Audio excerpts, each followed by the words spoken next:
Every time you stop at a red light, your engine is quietly destroying itself. Auto Stop Start. Sold to you as innovation, marketed as savings, celebrated by regulators as the future of driving. It saves you $20 a year, and it's walking your engine straight into a $3,000 rebuild. Today, I'm showing you the real cost of this system and exactly how to turn it off permanently. Before we get into the mechanical damage, you need to understand something critical, because this changes everything about how you look at your dashboard. Auto Stop Start was not built for you. It was built because car manufacturers are trapped inside a regulatory framework that forces them to chase fractions of a percent in fuel economy numbers.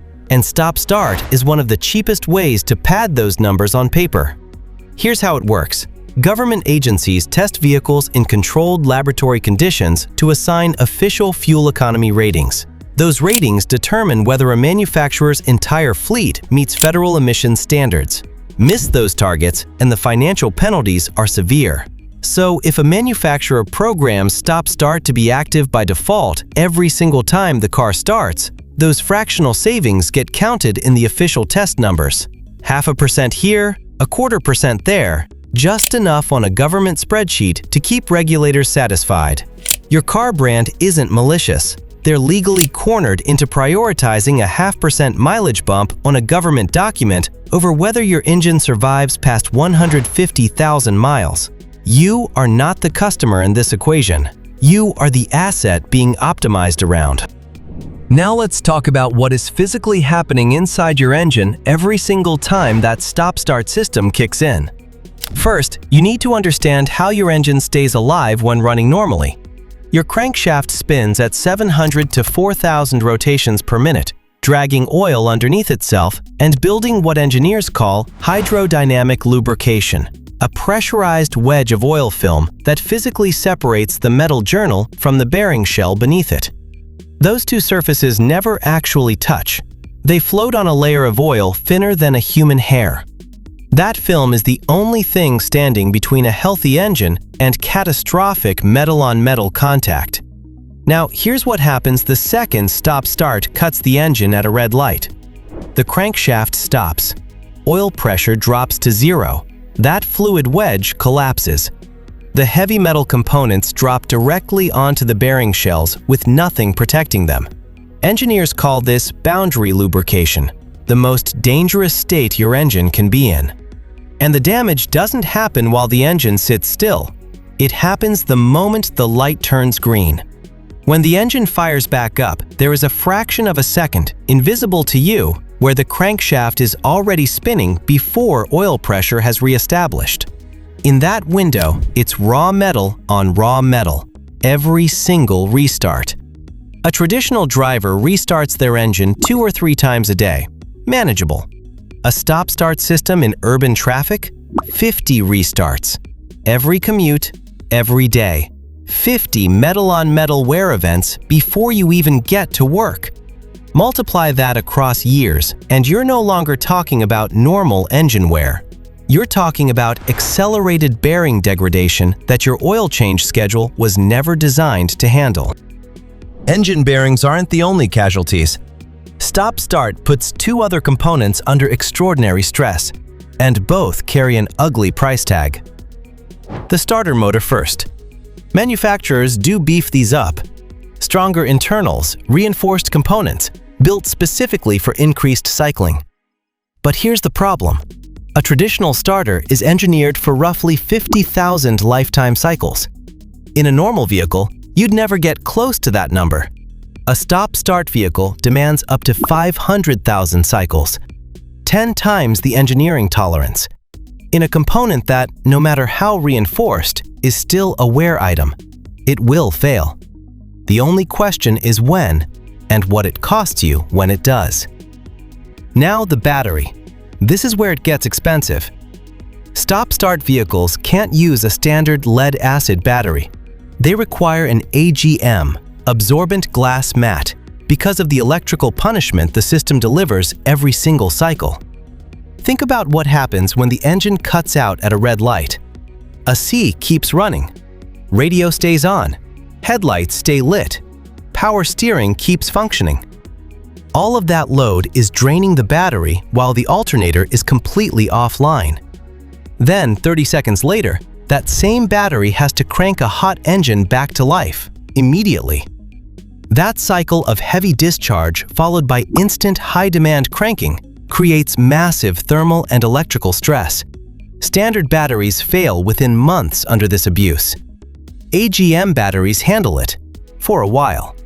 But when that AGM dies, replacement runs $250 to $400 depending on your vehicle. A conventional battery costs $80 to $120. You paid extra for a system that wears out more expensive parts faster. Let's put all of this on a table and actually do the math, because numbers don't lie. Real-world studies on stop-start fuel savings, not laboratory conditions, real commuting data, show that the average driver saves roughly 1 to 2% on fuel consumption. Not 10%, not 5%, 1 to 2. For a typical driver covering around 12,000 to 15,000 miles a year in a vehicle getting 30 miles per gallon, that translates to roughly 10 to 15 gallons of fuel saved annually. At current average gas prices, you are looking at somewhere between $35 and $50 saved per year. Let's be generous. Let's say $50. Over 5 years, you've saved $250 in gasoline. That is the full, complete financial benefit of your stop-start system performing exactly as advertised for half a decade. Now let's look at what that same 5 years costs you. Your AGM battery, under the accelerated stress of stop-start cycling, will likely need replacement once, possibly twice in that window. A single replacement costs you $300 to $400. That is already more than your 5-year fuel savings, gone, in a single trip to the parts store. Now factor in the added wear on your starter motor, the accelerated bearing degradation requiring earlier oil changes and potentially earlier engine service, and the cold, hard financial reality becomes impossible to ignore. You are spending more money to save less money every single year, and your engine is paying the mechanical price on top of that. So what do you do about it? The good news is that you have options, real, practical options, and none of them require you to be a mechanic. The first method is the manual override. Most vehicles with stop-start have a dashboard button, usually marked with an A with a circle around it, that temporarily disables the system. The problem is that on most vehicles, this setting resets every time you start the car. So every morning, you get in, start the engine, and immediately hit that button. It's not convenient, but it works. If you're disciplined about it, it's zero cost and zero risk. The second method involves some vehicle-specific sensor tricks. This one varies depending on your make and model, so do your research before trying anything. Some vehicles automatically disable stop-start when certain conditions are triggered, like when the hood latch sensor is disconnected, or when the climate control is set to maximum. Some drivers have found that specific steering wheel positions or certain seatbelt sequences can fool the system into thinking conditions aren't right for stop-start activation. These are vehicle-specific and worth researching for your exact car. The third method, and honestly the cleanest one, is an aftermarket auto stop eliminator module.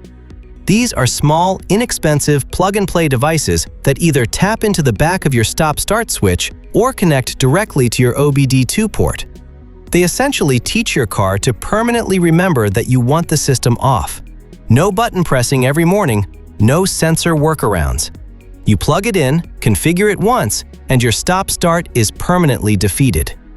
Most of these modules run anywhere from $20 to $60 depending on your vehicle, which means for the price of a single tank of gas, you can preserve the same gas savings you'd supposedly be getting from the stop-start system in the first place. Except now you're also not destroying your bearings and battery in the process. Your car is your asset, not a compliance tool for government fuel economy tests. A system that saves you $50 a year while destroying components that cost 10 times that to replace isn't innovation. It's a trap with a green label on it. Now you know. Drop your make and model in the comments and let's find your specific bypass. And if someone you know just drove a new car off the lot, send this to them.